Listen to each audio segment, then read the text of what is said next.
thank you so much for tuning in. My name's Nicola Kemp and I'm Editorial Director of Creative Brief. In today's Conversation for Change, we're going to talk about the crisis of masculinity and its impact on brands and business.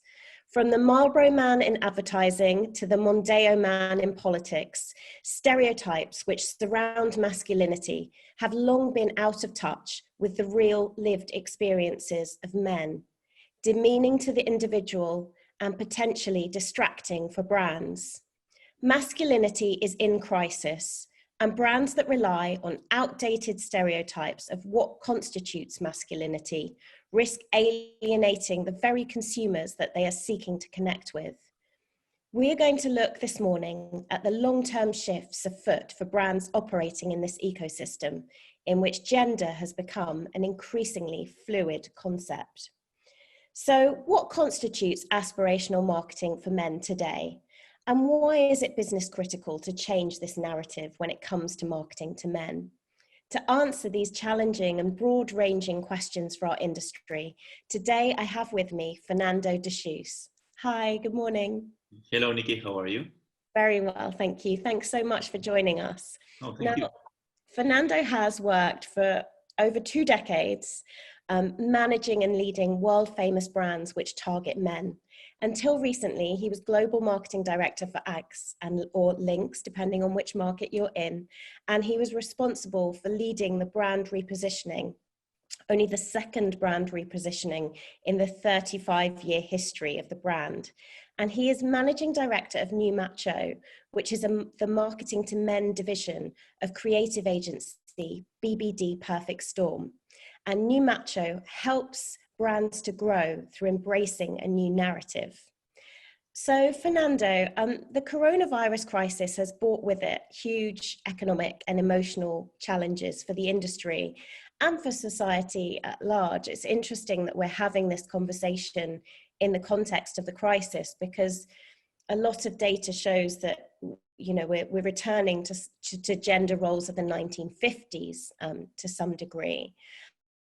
But you've also spoken about the way that coronavirus can be an accelerator of the forces for change which already exist, moving society forward. So what do you see as the impact of this crisis? Yeah, so thank you. What I think honestly is that, as you said, the coronavirus or the COVID is an accelerator and an enabler of changes that were already happening in the world. Those changes were coming from the digital age and all of the changes we will have from the new technologies. There is another one coming from the disruption of needs. So consumers have new needs, new wants, and new expectations and motivations. And maybe that is even more important than the first one. And then coming from a damaged world, a world that is really, really struggling in terms of environment and mental health and health issues, not just mental. So that's where the forces already existing before COVID that COVID will now accelerate, but also enabling the change. In that sense, what we are seeing is that we need men that are capable to adapt. We cannot have men that are performing to either old stereotypes or even new stereotypes.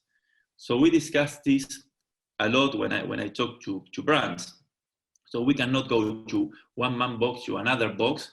This is not the way. We need to equip men with the capabilities of adaptation to face and forge the future we need, because everything is gonna be new. Also, it's not possible to find a formula for each individual man. Each of us, we need to find the right balance. And this is something that brands need to learn. It's not as before that we have a type and we follow that types. Those types now are too many. So what we need to show is more representation, that type, and we can talk later about it. Therefore, I think we are in an amazing moment for society, an amazing moment for brands, where we are seeing a huge transformation in everything we do. But the cost of that transformation can be that many brands, businesses, and sadly people can break down in the context. So this is what time is pressure. We need to accelerate those changes as soon as possible, and be very, very close of what's going on, and more looking into the future than into the past.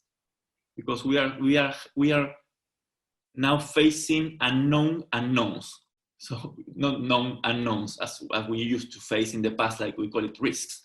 We are facing something that is totally different.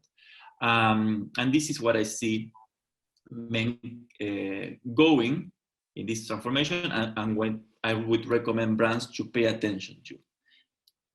It's a really interesting point about the kind of inflection point that we are at collectively as an industry in terms of the opportunity for a reset moment amidst this crisis.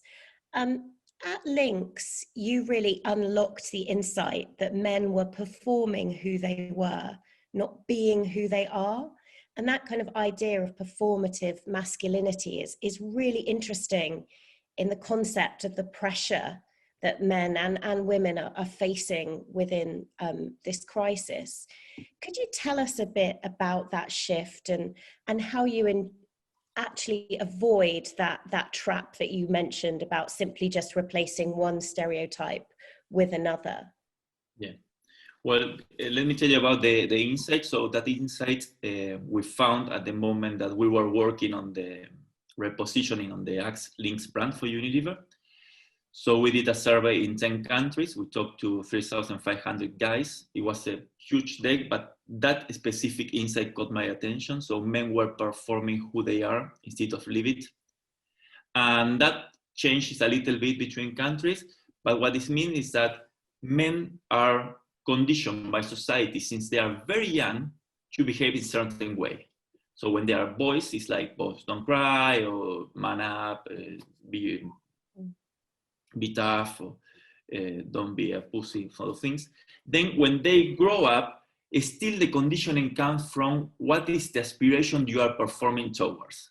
That you need to get laid at a certain age, get a certain college degree, get that job, grow the ladder, get that house, and so on. And that path also is very narrow and in general quite materialistic, also body type thing. So that constrains a lot men. And this was the base for the change that we wanted to do with the Lynx brand, and we do it from there. And also is why I think New Macho exists, because we are seeing how much this is constraining society, men, and as you well said, women as well. I want to make a parenthesis here. I am convinced that the world needs more femininity, but we cannot have a balance in the feminine and the masculine if we will not relax the masculine that is hurt. And the pressures that we are seeing when we started to our journey in New Macho, I wanted to learn, so why men are continuing that performing? Why they don't break? What are the beliefs there? So we did a survey, another one in the UK and in the US. We talked to 2,000 people, men and women in the UK, and the same in the US. And what we found was super interesting. We found that the strong beliefs that are conditioning men, beliefs like saying men don't crack under pressure, losing is a sign of weaknesses, social media is an expression of my popularity and desirability. All of those things were stronger in men than women, much more, but particularly were very strong in millennials, the younger generation. We were expecting in the beginning that the older the generation, the more traditional, but it wasn't the case. And when you see that impact of those halves in symptoms and statistics, it makes a lot of sense. You have mental well-being for millennials in the UK being the second worst after Japan in bad health. You have a huge decline in college degrees in the US for men, that they were in one generation went from 61% to 39%. Women go is the opposite, but having even more drop off. And then you have all of the suicide statistics. You have depression being the biggest medical concern in the world. You have even generation Z guys, and also women, sadly, all of that. When I think around 1/4 of them are self-harm with burn or cuts by when they are 14 years old. So we are in a huge crisis. So we need to stop the pressure. And one way to stop the pressure is changing that beliefs. And this is why it's so difficult, because we need to change behavior, we need to change beliefs. So which is what we define as a transformational change, a change that we can follow up in time.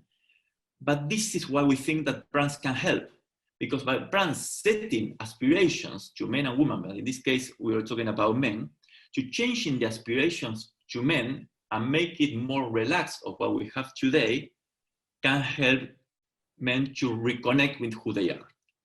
And can I talk a little bit more about this, please?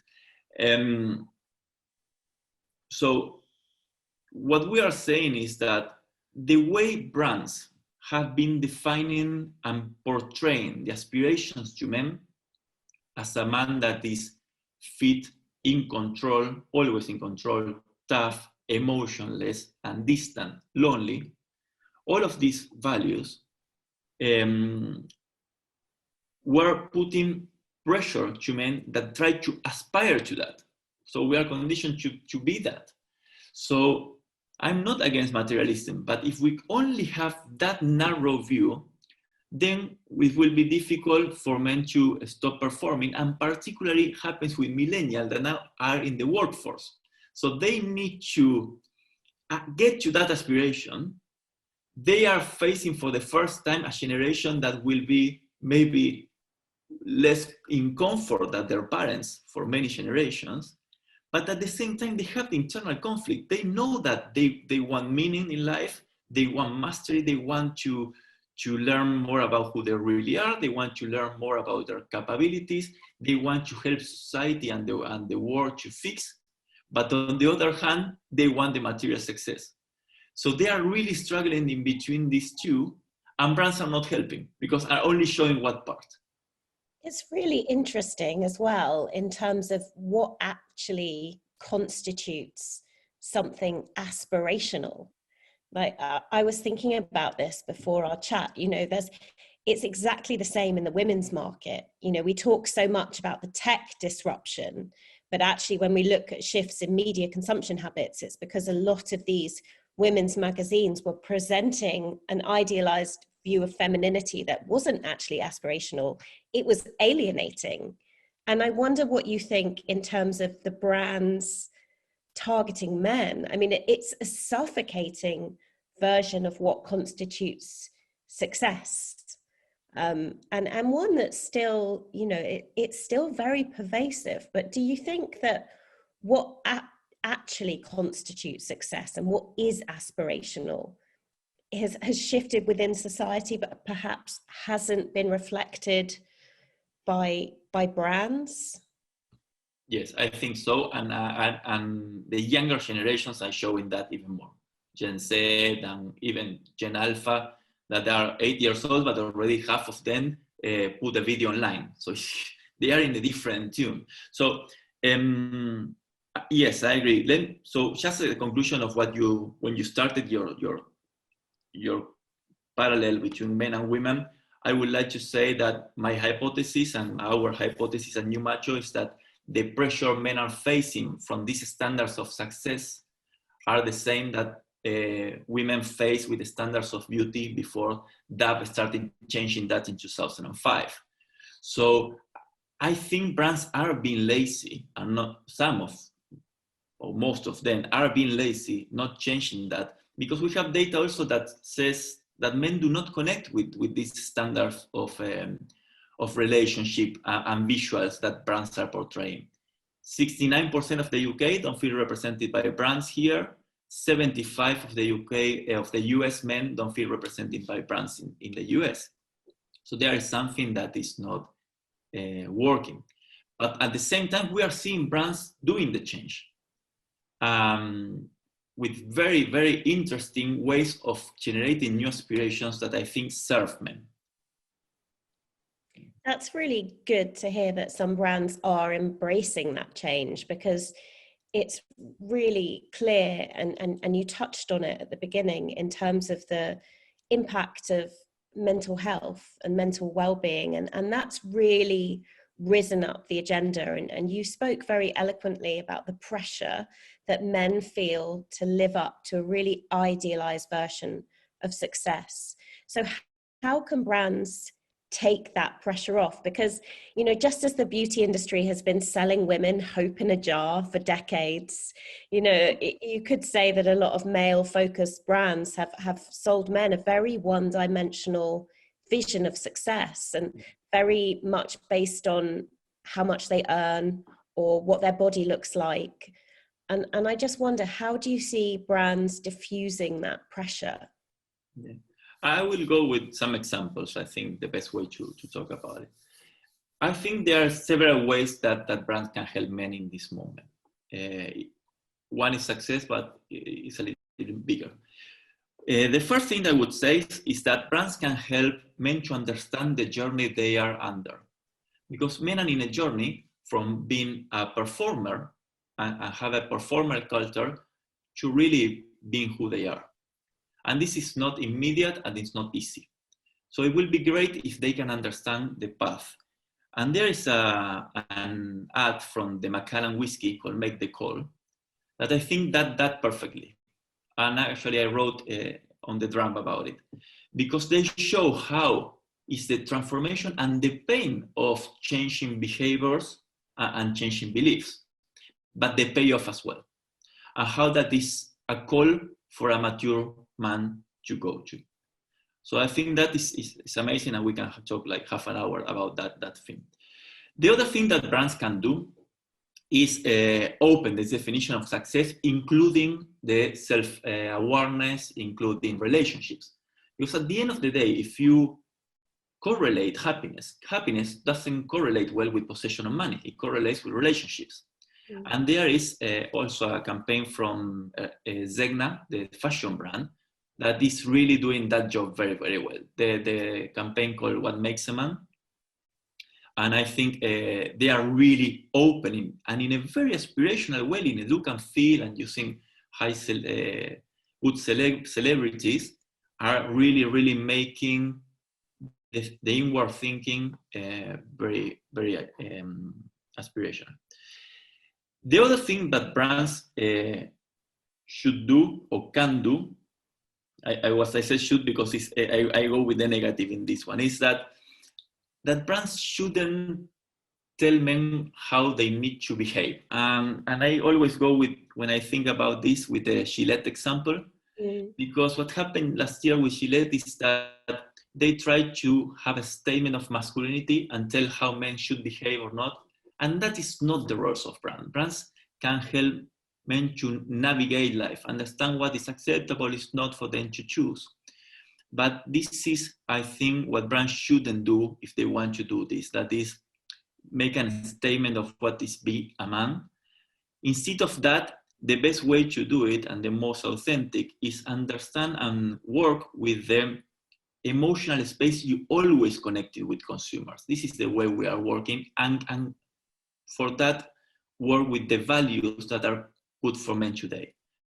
Examples are, in the case of links, is attraction, so rework of attraction. We are now working with that men plus care, and we work how we make care for men validate. And Gillette will be the case of success. They could have, they defined what was success for many years, they could still working on that.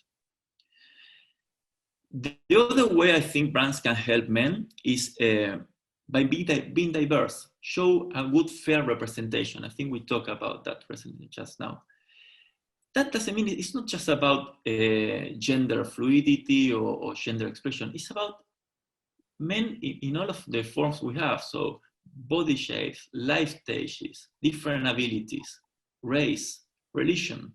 So don't make a statement of the thing, but show that, and that will make men feel included and represented by brands. And the final recommendation for me for brands is avoid any stereotype. There is a film that I use as an example of Huggies, the diapers. Yes. That they put in a room like fathers with kids and send the mothers to have a day out. So they show how the diapers are very good because even fathers can do it. Another thing, I am a father. It's not very rocket science to change the diaper. So that could backlash, and you should avoid those things. It's such an interesting point, though, that you make, because so much humor in advertising when it comes to masculinity is based on men being incompetent. Yeah. So you've almost got these two extremes. You've got this hyper successful, super slick, perfect body stereotype, and then, this incompetent father. It seems like there's a long way to go for brands to really embrace how aspirational it is to be a good father, and it seems like such an obvious space for brands to play in. But we talk a lot. Say something about that. Sorry to interrupt, but we talk a lot about the men crisis. But this is not what worries me the most. What worries me the most is the boys crisis. So this is when you said fathers, parenting, I think is something super important, because we are creating a generation of boys without father figures and without any role models. And this is very, very dangerous. And we'll start seeing the backlash of that in Gen Z, the aggressiveness on how they talk about what you have done with our planet, or then after that will be the inequality and lack of opportunities in jobs. So we face to create a generation of men that are lack of hope and not up to show up, even willing to show up for the issue, for the challenges and the huge challenges we are facing now, and we will face maybe more in the future.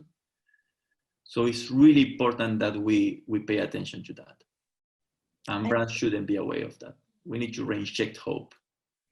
I think that's such an interesting point. And even in 2020, you still hear young boys being told to man up. And it's like they're not being given the framework or the language to even express themselves as very young boys. And that has huge impacts. And we talk so much in marketing about radical shifts. And usually we're talking about a piece of technology or a piece of AI. We're not usually talking about human beings made of flesh and bone. And I really wanted to just ask you to share your own personal approach, because you've had such experience of this. You're the absolute expert in this, as both from an agency side and from a marketing side as well. I mean, how do you keep focused on what really matters? Because there's so many external forces, particularly in the midst of this crisis. How do you kind of push for progress on this issue? Yeah. So I think I said this before, but I tend to more look at the big picture and look in the future. Try to gather the insights in the future rather than get dizzy with so much data that is all over around. So I think you are totally right that we are in a huge disruption in needs, consumers' needs, wants, and that is a huge opportunity for many brands, and we need to see that holistically. So I look into the future and I read a lot about that, and I still amazed of the things that happen and happening in the world. So having the biggest transport company that move more people around the world that doesn't own any car, like Uber, or having the Airbnb that rents more rooms than any hotel in the world until last year for this. Or what I read this weekend that Tesla, that is the bigger company and only owns 0.05% of share of market. So those things are telling you that the people that is looking in the future and understand from a business model, branding, and all of the changes that consumers happening are the winners. This is where we need to look at exponential growth in the future. So this is what I see. I think of myself in that sense. What I love to do, that by doing it, I can relax the suffering in the world, and this is what I'm working on masculinity. Because I think if I have one bullet, I will go there. It's the man that needs to to work on this. And the brands that you've touched on and the sort of changes that we've seen in marketing really show the possibilities, the huge possibilities for growth, for change, and for evolution.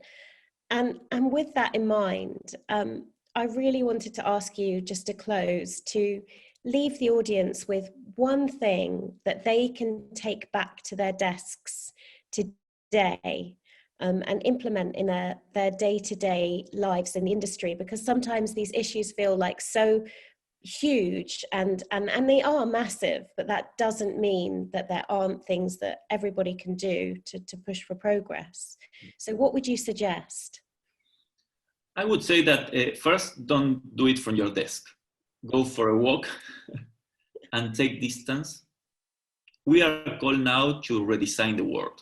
We need to redesign because all of the forces we said in the beginning are asking us to redesign and to focus where the exponential opportunities are and how we are fixing. So I would recommend that looking into the future, stay more sensing the insights that are coming from there than looking into the data that is talking about the past.